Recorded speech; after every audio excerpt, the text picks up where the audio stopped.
제가 입담이 그 백종원 대표님보다 없다라고 생각하지 않거든요. 지식이 좀 모자르니까 지식만 채우면 됩니다. 저는 그러고 싶어요. 그렇게 나가고 싶고요. 그래서 많은 분들에게 좀 더 재미있고 쉽게 알려주고 싶어서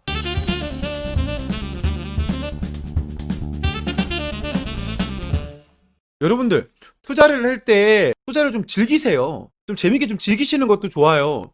뭐가 좋을까? 뭐가 들어오면 좋을까?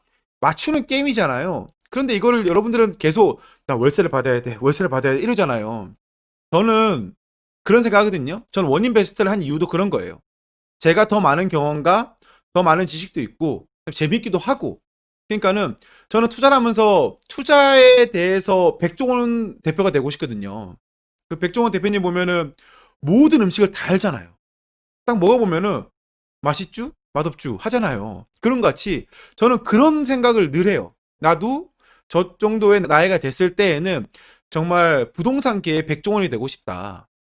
아파트 보면은 딱 알고, 빌라 보면 알고, 빌딩 보면 알고, 수익률 보면 알고, 따다다닥 나오는 사람 있잖아요.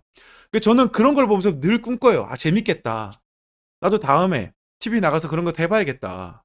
제가 입담이 그 백종원 대표님보다 없다라고 생각하지 않거든요. 지식이 좀 모자르니까 지식만 채우면 됩니다. 저는 그러고 싶어요.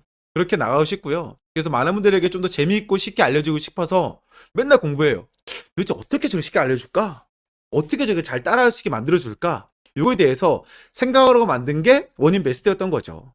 돼야죠. 부동산계의 백종원이 돼서 저도 횟주 말고 저도 경상도말 쓰면서 하겠습니다. 참가를 개인으로 하냐 법인으로 하냐 저한테 많이 물어보시는데 세금 때문에 힘든 거잖아요. 개인 소득이 많아지면 세율이 높아지니까 내가 개인 소득이 높아 그러면 당연히 법인으로 만들어야 되는 것이고요.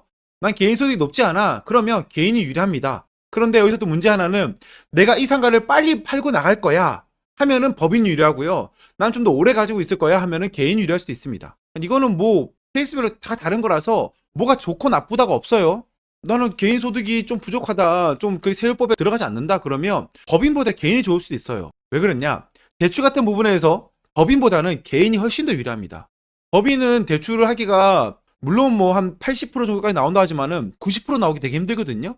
그런데 개인으로 하면은 80% 나올 게 90% 나온단 말이에요. 투자할 때 제일 중요한 거는 나의 실투 자금을 얼마만큼 줄일 수 있느냐. 바로 이게 포인트인데 그 포인트를 살릴 수 있는 게 개인일 수도 있는 것이고 법인일 수 있는 거예요. 그러니까 나의 상황에 맞게 그때그때마다 유연하게 움직이는 게 투자자로서의 가지고 있어야 할 것이죠. 국장님, 상가 개인이었다가 법인으로 가면 세금이 많이 발생되나요? 이게 무슨 말이죠? 아니, 상가를 개인으로 취득했다가 법인으로 가면은 똑같이 내죠. 그냥 파는 거랑 똑같은 거예요. 일반적으로 파는 거랑. 그런 거니까 똑같습니다. 여러분들, 개인과 법인 헷갈리면 안 돼요. 개인과 법인은 다른 겁니다. 그러니까 다른 사람한테 그냥 주는 거 넘기는 거예요. 그런 거니까 뭐 그거 가지고 이렇게 얘기하시면 안 되는 것 같아요. 그렇죠. 법인으로 하면은 법인세를 또 내긴 하죠. 법인세를 내고 배당도 받아고 하니까는 그걸 급여를 빼기도 하고요. 비용처리 할 거면 비용처리 하기도 하고요. 그러니까 우리가 보면은 그냥 단편적으로 봤을 때는 뭐가 좋다 나쁘다가 아니라니까요. 법인 같은 경우에는 또 그런 거 있죠. 증여를 할 때 우리 애들한테 이제 그 지분을 나눠줄 때에도 1,000만 원짜리 법인이잖아요. 그럼 여기다가 우리 애들을 뭐 한 300만 원씩 증여해 준 다음에 30%씩 지분 가져갈 수 있잖아요. 그럼 그 법인이 커지면 어떻게 돼요? 우리 아이들한테 지분에 대한 크기가 높아지는 거죠. 그럼 그 300만 원짜리 어떻게 되죠? 3천만 원, 3억이 될 수 있잖아요. 그러니까 이거를 대해서 뭐가 맞다 아니다 아니에요. 내가 플랜을 잘 짜야 되는 거예요. 족장님, 이럴 때는 개인, 저럴 때는 법인에 대한 기준이 있나요? 그럼요. 개인으로 투자를 하는데 세금을 엄청 많이 내. 내가 세금을 내는데 점점 많이 내네? 갑자기 의료보험료가 40만 원씩 내네 막. 그다음부터 법인이 맞는 거예요. 간단합니다. 뭐 그게 뭐 다른 게 있나요? 상가 개인 낙찰 받았는데 법인으로 전환하면 더 손해일까요? 개인으로 받은 다음에 법인으로 넘기면은 그 취득세를 한 번 더 내야 됩니다.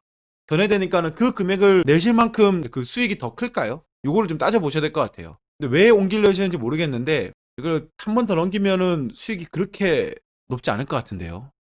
근로소득이 없으면 법인으로 하는 게 나을까요?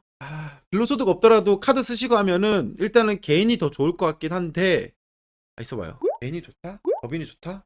법인을 만들면 그런데 계속 그 기장비라든지 이런 비용 계속 나가요. 그게 꽤 부담스럽긴 하거든요. 근데 개인으로 상가를 받으면 또 의료보험료 올라가요. 아, 어떡하지? 족장님, 법인 상가 경락자금 대출 금리는 어느 정도가 요즘 적정선인가요? 어느 정도 받으셨어요? 이거는 대출 같은 경우에는요, 적정선이다가 없어요. 그 이유는 무엇이냐? 이 상가 물건이 난이도가 높아. 그러면 금리는 3.5, 4%까지 갈 수도 있고요. 이 상가 대출 같은 경우에는 80%밖에 안 나올 것 같은데 90%가 나왔어. 그러면 또 3%가 3.5%, 4% 갈 수도 있고요. 이 상가에 대한 대출에 대한 난이도에 따라서 달라지는 거예요. 왜 그러냐? 생각해 보시면 됩니다. 대출을 나갈 때에도 은행도 생각한단 말이에요. 내가 돈을 빌려줬을 때 위험 부담이 있어. 그러면 당연히 금리를 더 받아야 되는 거죠. 이 대출 나갔을 때 위험 부담이 없어. 그럼 당연히 낮게 받아야 되는 거죠. 우리는 많이 받으려 그러니까는 금리를 많이 내는 거예요. 많은 분들께서 정답을 원하시는데 그게 시스템이 그렇습니다. 내가 원하는 거 다 받는다? 그러면 의자도 더 줘야죠. 상대방이 원하는 것, 내가 원하는 걸 다 들어줘야지만 협상이 되는 거잖아요. 자, 난 대출을 많이 받고 싶어. 그러면 은행에서 뭐라 그래요? 너가 대출 많이 받고 싶어? 나는 이자를 많이 받고 싶어. 이 되는 거예요. 그렇잖아요. 그게 바로 주고받고 하는 거죠. 족장님, 1억 미만짜리 주택을 낙찰받아서 신용대출로 비용 처리하면서 주택수를 늘리는 건 어떻게 생각하시나요? 저는 개인적으로 그렇게 추천드리고 싶지는 않습니다. 왜냐면은 그거 해놓으면 그 다음에 엄청 오래 가져가야 되고 주택수 잡히면서 다른 주택 정말 매입하고 싶을 때 매입 못하고 그래서 저는 그렇게 추천해드리고 싶지는 않고요. 그 정도 비용이 있고 하면은 다른 또 투자 재밌는 게 많잖아요. 돈을 벌기 위해서 너무 투자한다 그러면 이게 너무 힘들어요. 내 삶이 너무 고달파요. 즐기는 생각을 하니까요. 돈 버는 것도 즐기는 거예요. 즐기는 만큼 더 많이 벌립니다.